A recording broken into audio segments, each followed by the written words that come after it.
Hi, my name is Maggie. I'm going to be your nurse today. We're going to go over some prenatal care patient education for you just to be more familiar with everything going forward and all the education stuff that you might need to know.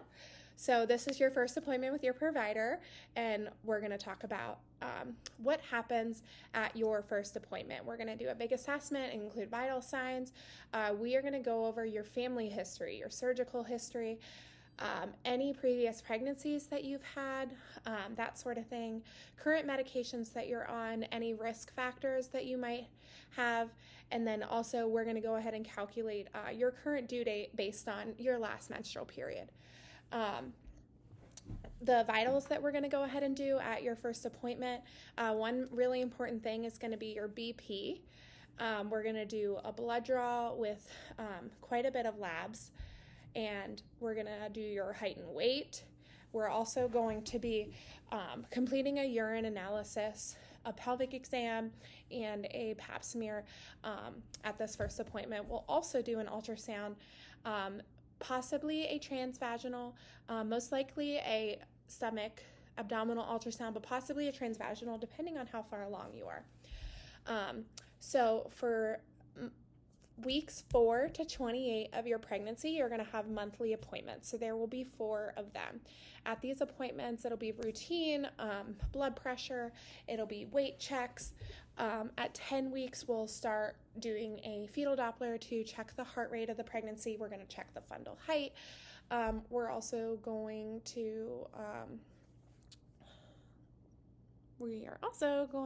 sorry, there's a lot of information at this appointment. 20 weeks, we'll do the fetal anatomy scan. And then from weeks 28 to 36, you will go up to 2 appointments per month. So every 2 weeks, you'll have an appointment.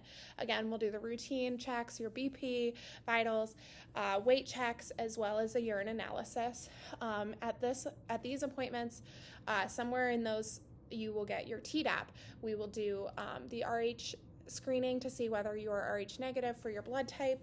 And if you are, then you will get an injection at around 28 weeks.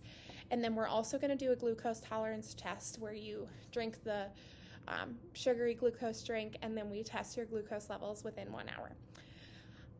And then from 36 weeks on to when you deliver, we'll be doing weekly checks with the provider. Again, these will be the routine checks. We'll take pictures of the baby, to check their position. Not take pictures. We'll check the position of the baby. We'll check your cervix. Usually we'll do a pelvic exam to see how many centimeters you're dilated and how effaced you are. We'll complete a strep B swab to prepare for delivery.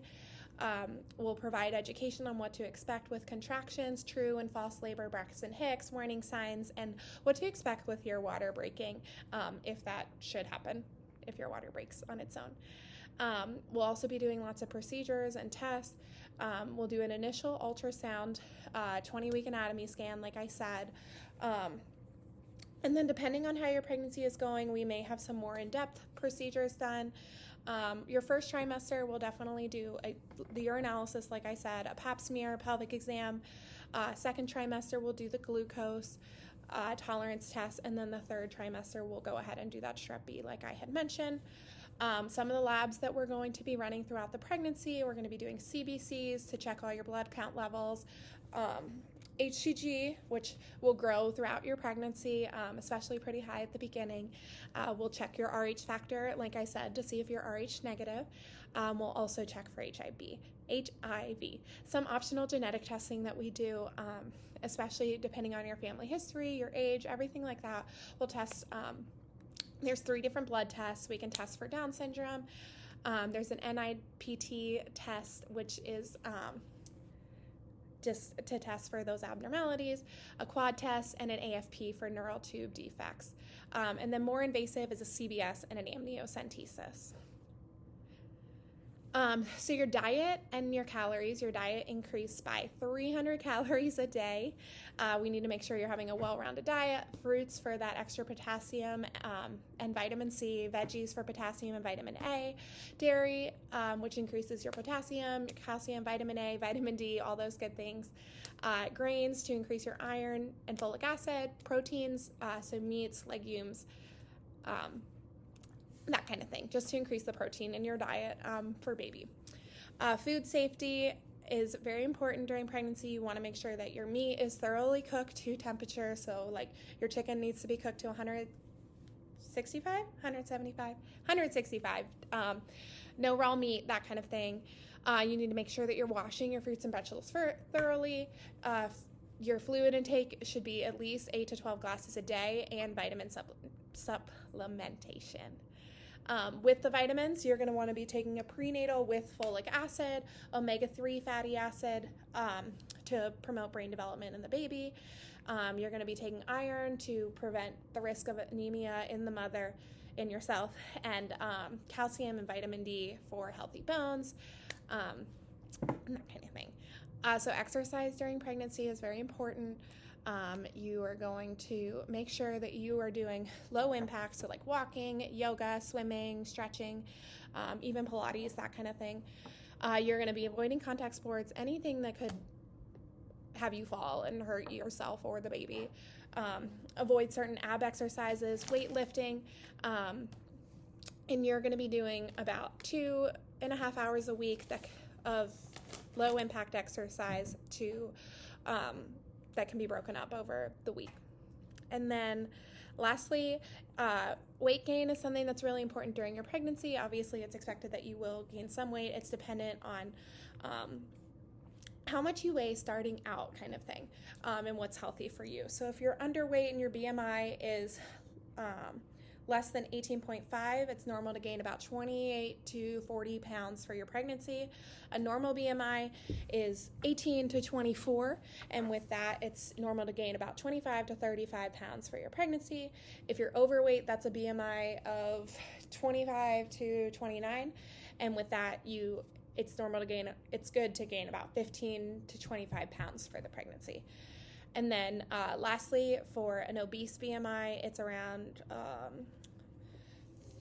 greater than 30, and for that, it would be okay to gain about 11 to 20 pounds for pregnancy.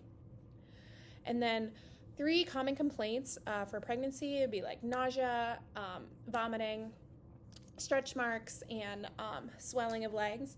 For the nausea, some things that can help with that are ginger lozenges or anything with ginger flavoring, peppermint tea, trying to make sure that you have snacks or small meals throughout the day so that you're not on an empty stomach. For stretch marks, you can try to make sure that you're staying hydrated and drinking lots of water, and also using a pregnancy-safe lotion with vitamin E in it. And then for swelling of your legs and feet, making sure you're walking, but just a safe distance, keeping your feet elevated, again, hydrating, so make sure that you have enough water in you, and then also some compression socks can help with that and help your circulation. So 3 warning signs that you need to look out for, and if you experience these, you should definitely go to the ER or call your doctor, call us, and that would be intense swelling in lower extremities, if they're hot, pain, that kind of thing. It could be a potential clot usually in your legs. You definitely want to go to the ER or call your doctor. If you have a blood pressure with the diastolic over 140, you definitely, and severe headaches, that could be a sign of preeclampsia, so you want to come in to the doctors or go to the ER. And then also if you have severe abdominal pain, which starts abruptly, that could be a sign of placenta rupture and moving away from the uterus, so you want to make sure to seek medical care with that.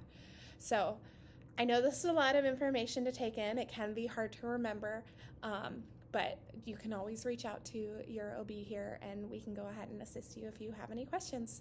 And I thank you for watching.